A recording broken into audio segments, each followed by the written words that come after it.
Jae-in, the president of the Republic of Korea, wants to end South Korea.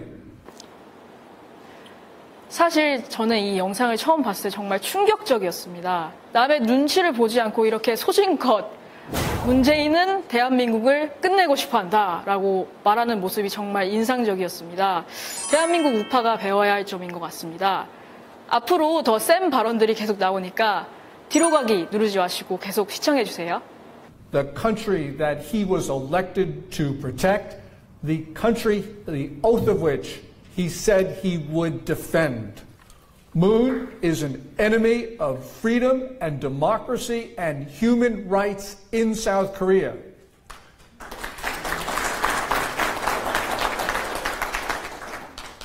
So if we're going to protect South Korea, if we're going to save South Korea, if we're going to defend South Korea, we are going to have to rid ourselves of Moon Jae-in.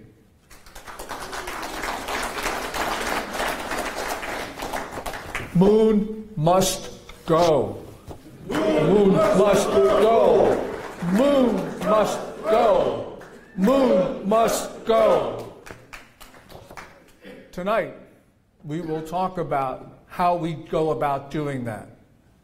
And we start on April 15th, 2020. On that day, the National Assembly elections, all 300 seats are up for grabs. 여기서 up for grabs이라는 표현이 나오는데 이 말을 굳이 한마디로 번역을 하자면 얻을 수 있는, 가져갈 수 있는 이라는 뜻입니다. 국회의원 의석 300석을 두고 경쟁을 하는데 이것을 좌파가 됐든 우파가 됐든 경쟁을 해서 싸워서 얻어갈 수 있다는 그런 의미입니다. 다른 예시를 들어드리겠습니다.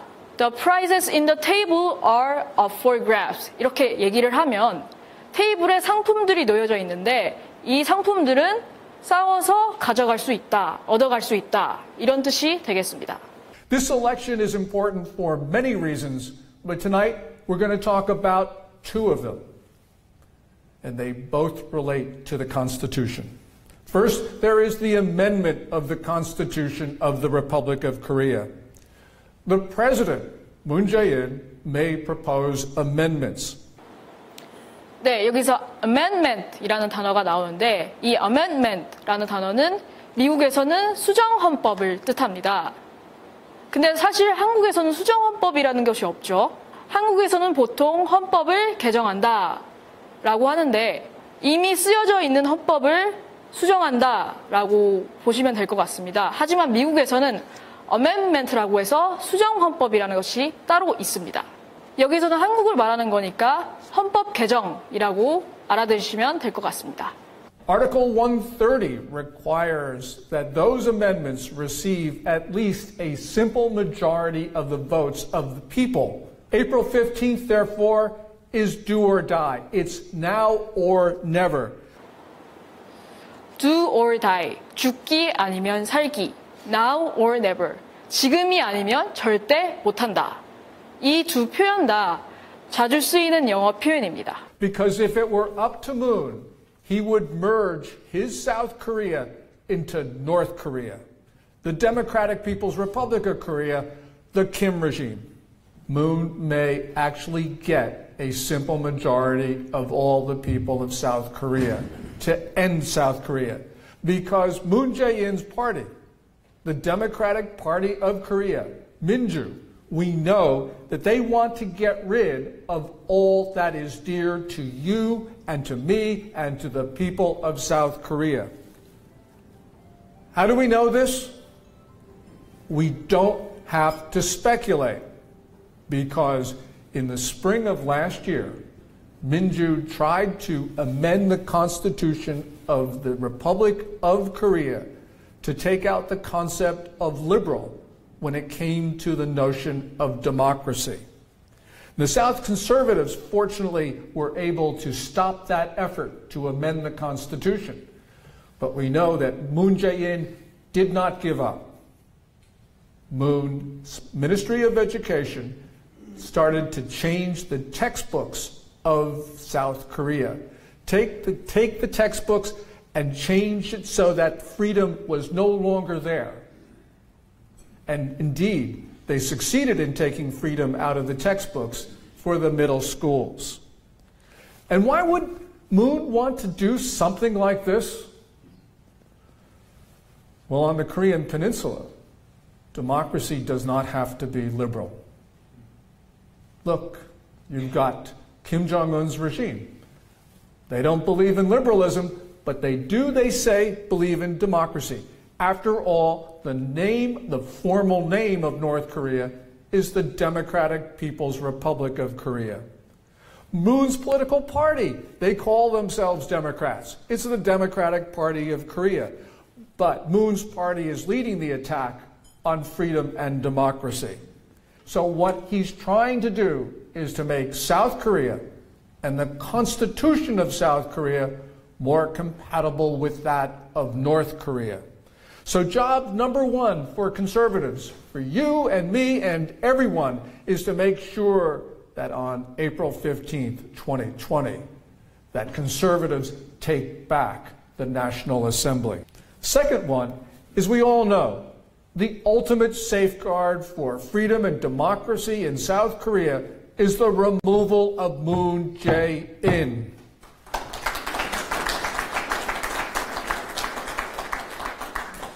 And in the Constitution of South Korea, Article 65 provides for impeachment and adjudication.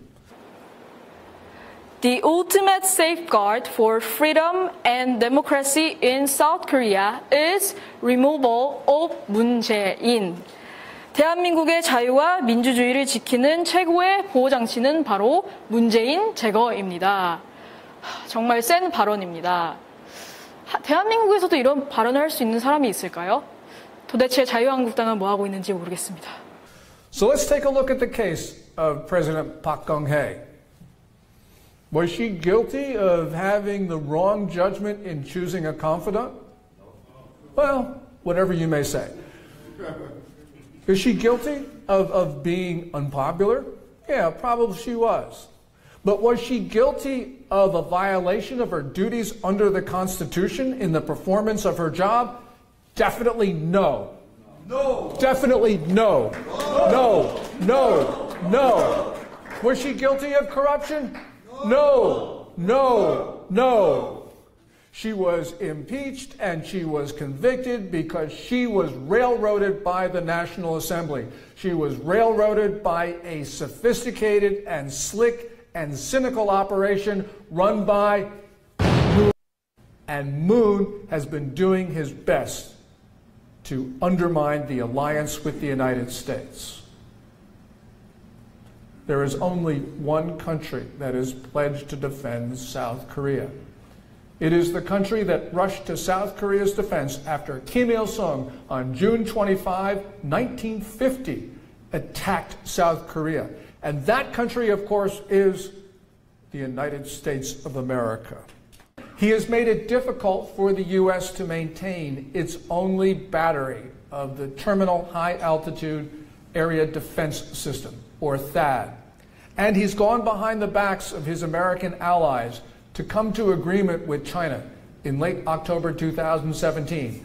That, of course, is the 3 no's, where Moon agreed that there would be no more THAAD emplacements. He agreed that South Korea would not participate in integrated missile defense with the United States, and Moon agreed that there would be no tripart alliance with Japan and the United States. 네, 3 no's. 바로 문재인의 3불 합의 혹은 3불 정책을 뜻합니다. 첫째, 사드 추가 배치를 하지 않겠다. 둘째, 미국의 MD, 즉 미사일 방어 체계에 가입을 하지 않겠다. 셋째, 한미일 군사 협력을 하지 않겠다. 이렇게 중국에 말을 하고 왔습니다. 중국에 조공을 하던 그 시절이 생각납니다. Now, these 3 negative commitments undermine the ability of the U.S. to defend South Korea. I can't say that Moon hates America, but we know that at the end of last month, when President Trump went to Seoul, he stood next to Moon and the First Lady. And the First Lady was wearing on her dress a blue butterfly pin. That pin, of course, has become a symbol of anti-Americanism in South Korea. 잠깐! 병원비 걱정된다면 끝까지 보세요. 내기의 시상보험 레시피 So what Moon was doing was he's disrespecting not only President Trump, he was disrespecting the United States of America, the only country going to defend South Korea. I can't say that Moon is a traitor to South Korea, but I can say that if he were a traitor, he would be doing exactly what he is doing now to undermine and attack freedom and democracy and human rights in the Republic of Korea. So let me close with just one point. Moon's administration has been whipping up anti-Japanese sentiment in the last several weeks. 네, 여기서 whip up이라는 표현이 나왔는데요. whip up이라는 뜻은 부추기다, 선동하다라는 뜻입니다. 바로 다음에 whip up이라는 단어가 한 번 더 나오니까 자세히 들어보세요. As far as I can tell, Moon Jae-in is whipping up anti-Japanese sentiment because he wants to regain popularity to retain political power. Moon, by word and deed, is pro-North Korea, pro-China, and anti-America. And he is the enemy of all things that are good in South Korea. So therefore, let's all of us make a pledge right now. We will make a pledge that we will defend freedom and democracy in South Korea, and that freedom and democracy in South Korea will never die. So let me hear you say it. Let me hear you say it out loud. Freedom will never die. Freedom will never die. Freedom will never die. Will never die. And because of your dedication and your determination, I am sure that freedom will live in South Korea. Thank you so much. 네, 강연 어떻게 보셨는지 모르겠습니다. 저는 개인적으로 태극기 집회에서나 들을 수 있었던 이런 발언들을 이런 미국인의 입에서 들을 수 있다는 것이 정말 놀라웠던 것 같습니다. 뿐만 아니라 그 종이의 피켓에다가 No, no, no 이렇게 외치면서까지 이런 소신 있는 발언을 하는 모습이 정말 인상적이었던 것 같습니다. 아까 말씀드렸다시피 고든창은 미국에서도 꽤 유명한 사람입니다. 하지만 이렇게 유명함에도 불구하고 자신의 소신을 이렇게 말하는 점이 참 저는 존경스럽다고 봅니다. 왜냐하면 한국의 유명인들은 아무도 이런 소신 발언을 하지 않기 때문입니다. 그리고 연설 마지막에 당신들 덕분에 대한민국의 자유는 죽지 않을 것입니다. 라고 희망적으로 연설을 끝낸 점 정말 인상 깊었던 것 같습니다.